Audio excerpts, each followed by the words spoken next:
1950 के अंदर मदूदी ने जुलूस निकाला, खाना काबा का गिलाफ बनाया था पाकिस्तान में 1950 की दहाई में। तो मदूदी जमात इस्लामी ने बनाया, तो मदूदी ने सारी सड़कों पे जुलूस, आगे आगे गिलाफे काबा, पीछे पीछे सारे जमात इस्लामी वाले। तो लोग गिलाफे काबा को पकड़ के चूम रहे। एक जिलाला बीच में उठा, बोला मदूदी साहब ये शिर्क नहीं है, ये बिदअत नहीं है। तो 1950 की अखबारें उठाओ, रिसाले निकालो, अगर अपने बाप के बेटे हो। आज मिलाद का जुलूस तो शिर्क हो गया, खिलाफे काबा का जुलूस 1950 में मदूदी ने निकाला, और जब पूछा गया कि ये शिर्क नहीं, बिदअत नहीं, तो जवाब सुनो, इसमें मिजाज शरीयत के खिलाफ कोई काम नहीं, इसलिए बिदअत नहीं।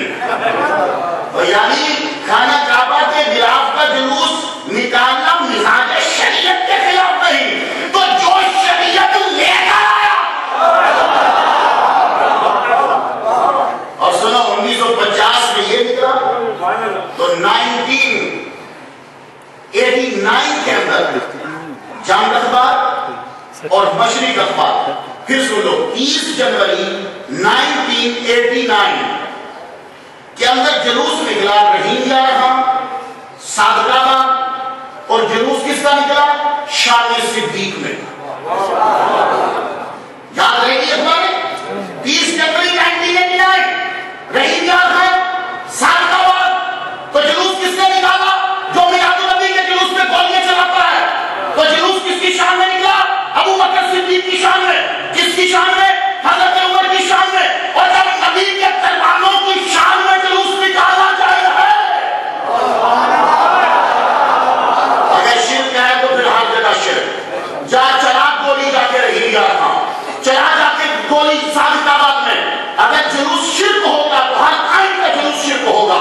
चलिए जून के अंदर 1940 में हुसैन अहमद मदनी, जिसका जिक्र अल्लामा इकबाल ने किया है कि ये कैसा मौलवी है देवबंद का, इसको इतना ही नहीं पता कि दीन है क्या।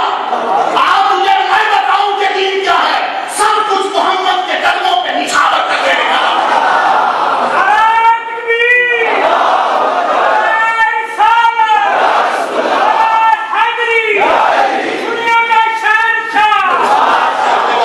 उनकी मुनाफिकत सुनो, बेईमानी और मुनाफिकत देखो इनकी।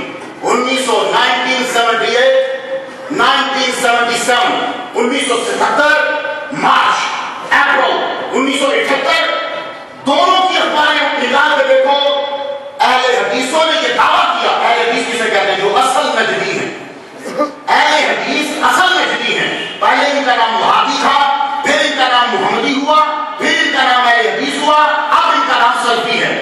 क्योंकि ये बेईमान है इसलिए नाम चेंज करते हैं। ये अपना नाम चेंज करेंगे क्योंकि बेईमान है, ताकि लोगों को पता न चल जाए कि ये पेटेंट बेईमान आ रहा है। लेकिन इनकी बड़ी निशानी ये है, सर पे पगड़ी नहीं होगी, दाढ़ी से की तरह होगी। क्योंकि हुजूर की दाढ़ी मुठी, उससे किसकी बड़ी? वो नहीं सुन्नत, सर पे सुन्नत नहीं है, दाढ़ी सुन्नत रख रहे हैं। अगर अहले हदीस हो तो फिर हर हदीस पे अमल कर, और हर हदीस पर अमल करना किसी के बस की बात ही नहीं। हर हदीस पे अमल करना, हुजूर की 9 बीवियां थी, 41 हदीस पर अमल। सारे मौलवी बैठे हो, हदीस है ना कि हुजूर ने की एट ए टाइम 9 थी और 11, एट ए टाइम 9 थी 11, तो 41 हदीस पर अमल। अमल करके दिखा, नहीं होता। हर हदीस पे अमल नहीं होता, जिसको नबी कहते सुन्नत उसपे अमल होता। मेरे हिसाब से पूछा तुम्हारा नाम अहले हदीस क्यों है? तुम लोग वहाबी क्यों कहलाते? बोला कि अल्लाह का नाम वहाब है, हम इसलिए वहाबी कहलाते। मैंने कहा अल्लाह के तो 99 नाम, तुमने वहाबी क्यों चुना? अल्लाह का नाम रहीम है, रहीमी कहलवाओ। अल्लाह का नाम रहमान है, रहमानी कहलवाओ। अल्लाह का नाम करीम है, करीमी कहलवाओ। अल्लाह का नाम जो है वो 99 नाम है, वहाब क्यों? पर्दे में दुल्हन को मत छुपा, पीछे नजदी बैठा है, पीछे अब्दुल वहाब नजदी पर्दे में बैठा, उसको निकाल, दुल्हन को बाहर निकाल, पता चले कितना मनहूस शेरा है। तो वहाब की वजह से वहाबी नहीं, अल्लाह की वजह से नहीं, अब्दुल वहाब नजदी की वजह से तू वहाबी है। तो जो जिसका पैरोकार हो वो तो जाएगा ना, वो जाएगा।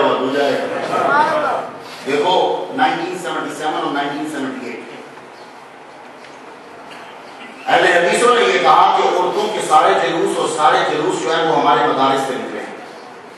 1977 में गुजरावाला से औरतों का जुलूस निकला, बड़े ध्यान से जुलूस सुनी। मैं भी इन जमातों को जिनको खत्म कर दिया गया है, फिरका बनाए के फैलाते हैं, मुझे अभी तक वो डीएसपी याद है तुम्हारे गुजरात का, तो मैं रहता नहीं हूँ, वरना मैं आप जानते हो मुझे डीएसपी से मैं मिलने गया, क्या लगा मुख्तार, मैं एक मौलवी की तकरीर सुन रहा था गुजरात में और मेरा मन चाह रहा था मैं इसको कीड़े बांध से पकड़ के नीचे फेंक दूं, ये मिंबर पर बैठने के काबिल नहीं है। तो फिरका वलायत मुकाशा नहीं फैलाता, फिरका वलायत के नजरी फैलाता है। पाकिस्तान हमने बनाया, पाकिस्तान 11वीं देने वालों ने बनाया था, पाकिस्तान मिलादुन नबी मनाने वालों ने बनाया था। इन वहाबियों ने, जिनका पैरोकार ज़ियाउल्लाह शाह है, इन वहाबियों ने कहा था पाकिस्तान की पेड़ नहीं बनने देंगे, पाकिस्तान ऐसा है जैसे एक कजरी है। और आज उसी कजरी की कमाई खा रहे हो, अब तुम फैसला करो कजरी की कमाई खाने वाला कौन है। तुमने कहा था पाकिस्तान मुस्लिम लीग और कायदे-ए-आज़म नहीं काबिल-ए-आज़म है। शायद तुम लोगों को याद हो मेरी ख्वाहिशों की तकरीर आज से 16 साल पहले वादियों की मांग की थी, ये क्या क्या गया है। मैं फिरका वलायत नहीं फैलाता, मैं तुम्हें सिर्फ जवाब देता हूं। मैंने बंदे से कहा तुम या रसूल अल्लाह शिरक लग रहे हो, तुम लोग मिलाद नबी के जुलूस पे बोलिए इस्लाम, बोले कि इस्लाम है, हम इस्लाम की तबलीग करेंगे। तो मैंने कहा जब अगला तुम्हारा इस्लाम बता रहा होगा तो जीते पाए वो। अगर तू इस्लाम बता रहा है कि या रसूल अल्लाह कहना शिर्क है, अगर तू इस्लाम बता रहा है कि जैदी हराम है, अगर तू इस्लाम बता रहा है कि खड़े होकर सलाम करना हराम है, यह फिरका वलायत नहीं है, तो फिर मुझे बोलने दे कि तुम लोग कौन थे, मुझे बताने दे अपने बारे में कि तुम कौन हो। हमारा लीडर, हमारा सरदार तो मोहम्मद मुस्तफा है, हमारी हर मजलिस का मीर मजलिस मोहम्मद मुस्तफा नहीं हुआ है। तेरे 7 साल जश्नों का सदर इंदिरा गांधी है, तुम दाढ़ी लेके नीचे बैठे हो और इंदिरा गांधी ऊपर बैठी हुई है। उस वक्त तुम लोग नीचे है, उस वक्त तुम्हें शिर्क और बिदअत नजर नहीं आया। जब संजय गांधी ने तुम्हें रोटी दी थी तब तुम्हें शिर्क नजर नहीं आया। जब एल.के. अडवाणी ने तुम्हें खाना दिया तब तुम्हें शिर्क नजर नहीं आया। 10 रुपए की बोतल जब तुम्हारे जमात में 5 की बिकी तब तुम्हें शिर्क नजर नहीं आया। तुम इंदिरा गांधी के सदके खाते हो, हम गोश्त पाक के सदके खा रहे हैं। खाओ इंदिरा गांधी का बचा हुआ, खाओ संजय गांधी का बचा हुआ, तुम उनके बचे हुए खाओ, हम मोहम्मद की औलाद के बचे हुए खाएंगे। फिरका वलायत मैं नहीं फैलाता, फिरका वलायत ये फैलाते हैं। कोई आज तक बता दो, देखो तुम गुजरात के लोगों मुझे बहुत मेरे बुजुर्ग नजर आ रहे, आज की तकलीफ डिफरेंट है, उसे बर्दाश्त करो जरा। ये जरूरत है, मैं होता तो हर हफ्ते इनकी बात लगाता, मैं 24 घंटे लगते मेरे को आने। लेकिन सुनो, ये जितने बुजुर्ग बैठे हैं इनमें से कईयों ने मुफ्ती अहमद यार खान मौला को देखा होगा। शाह साहब बैठे हैं, मंजूर शाह साहब हैं, आप लोग हैं, फरूक भाई साहब के अब्बा जी होंगे और साथी होंगे। मुफ्ती अहमद यार खान का दौर, महमूद शाह गुजराती रहमतुल्लाह का दौर, बाबा नामे शाह का दौर, ये जब तीनों इकट्ठे थे उस वक्त वहाबी नजदी अनैत शाह की तादाद थोड़ी थी। मेरी बात समझ रहे हो आप लोग? बाबा नामे शाह मिलादुन नबी के जुलूस में आता था ऊँट पे, महमूद शाह गुजराती का भी बोलता था, मुफ्ती अहमद यार खान के इल्म का ढबका था, कितना उरूज था। मुफ्ती अहमद यार खान रहमतुल्लाह का चेहरा, महमूद शाह गुजराती की आवाज, बाबा नामे शाह के मानने वाले पैरोकार, गुजरात भर जाता था या रसूलुल्लाह की फज़ाओं से। उस वक्त भारतीय रक्षा और इंसान की तादाद इस तरह थी जैसे शेर को देखते नहीं। महमूद शाह गुजराती की आवाज गुजरात से इस्लामाबाद तक जाती थी। क्या महमूद शाह गुजराती ने कभी कहा हो कि फलां कच्चा मार दो, मैं अच्छा का तालिबान में ज़ियाउल्लाह शाह तकलीफ न कर सके? नहीं। सुन्नियों का जब भी उरूज रहा कभी कतले का फतवा सादर नहीं किया। और नजरियों तुम 2% हो के आगे को करो करवाते, तो फिरका वलायत किसने बनाई? लिखे जो बैठा मेरे मजमे में सीआईडी वाला, लिख और बता डीएसपी को, डीआईजी को बता, आंखें खोल, मुल्क को तबाह करने वाले नजरी हैं, क्योंकि मेरा मोहम्मद क्या किया। मेरे नबी ने फरमाया, और जो बुखारी की हदीस है, एक कौम आएगी नमाज़ें ज्यादा पढ़ेगी, एक कौम आएगी कुरान बड़ा पढ़ेगी, दुनिया के एक कोने से दूसरे कोने तक सबसे ज्यादा कुरान नजदीक पढ़ता है।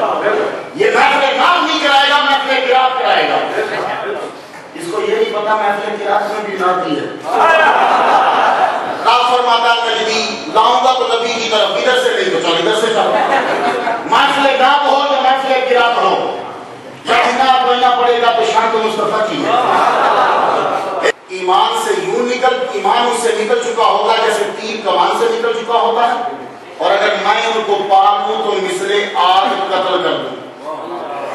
ये हदीस ना हो तो मुझे गिरबान से पकड़ लो, हदीस है तो फिर जाओ तलाश करो ये कौन लोग हैं जो कुरान बहुत पढ़ते हैं और हुजूर ने फरमाया मुसलमानों को कत्ल करेंगे, मुशरिकों को छोड़ देंगे। तो देख लो तुम इंडिया में रहते हैं उनको कुछ नहीं कहते, यहां रहते हैं मुसलमानों को मार रहे हैं। तो फिरका वरायत पूरी दुनिया में ये फैला रहा है। कभी आला हजरत का कोई फतवा हो कि इनको कत्ल कर दो, नहीं। मुफ्ती अहमद जहां का फतवा हो इनको कत्ल कर दो, नहीं। मौला अली शेर खुदा को ख्वाब में नसरुल्लाह बिन याहया ने देखा, बात सुने मैंने। नसरुल्लाह बिन याहया ने ख्वाब में मौला अली को देखा तो कहने लगे आए अली, मौला अली शेर खुदा की बात तो बताओ, आप फतह मक्का में बार बार ऐलान करते थे अबू सुफियान के घर चले जाओ अमान है, अबू सुफियान के घर चले जाओ अमान है, अबू सुफियान के घर चले जाओ हुजूर ने कहा है अमान है, अबू सुफियान के घर चले जाओ अमान है। तो जब उसी का पोता यजीद जब बादशाह बना उसने आप ही के बेटे को शहीद कर दिया। नसरुल्लाह बिन याहया ने कहा मैं मौला अली से पूछा तो मौला अली ने कहा इब्ने सैफी ने कुछ शेर लिखे हैं, जा जाके उससे वो शेर पढ़ ले, उसके अंदर तेरे सवालों का जवाब है। नसरुल्लाह बिन याहया गए सैफी से बोला तूने कुछ शेर लिखे? कहता शेर तो बड़े लिखे हैं। हाल में कोई लिखा होगा, मेरे तकिए के नीचे पढ़े, लाए पढ़े तो लिखा था, तर्जुमा सुनो। हम जब हाकिम मालिक बने, हम जब मालिक बने तो अफ्व दर गुजर से काम लिया, सबको माफ कर दिया। तुम जब मालिक बने तो तुमने खून की नदियां बहा दी। ये है तुम में और हम में फर्क, जो बर्तन में होता है वही टपकता है, जो बर्तन में होता है वही टपकता है। हम जब गलबे में थे हमने नहीं कहा कि इसको कत्ल करो, इसको कत्ल करो, इसको कत्ल करो। आज तुम्हारे पास थोड़ा सा इख्तियार आया तो तुमने कहा इसको कत्ल करो, इसको कत्ल करो। तुमने मोहम्मद सलीम कादरी को मार डाला, तुमने रिजवी साहब को मार डाला,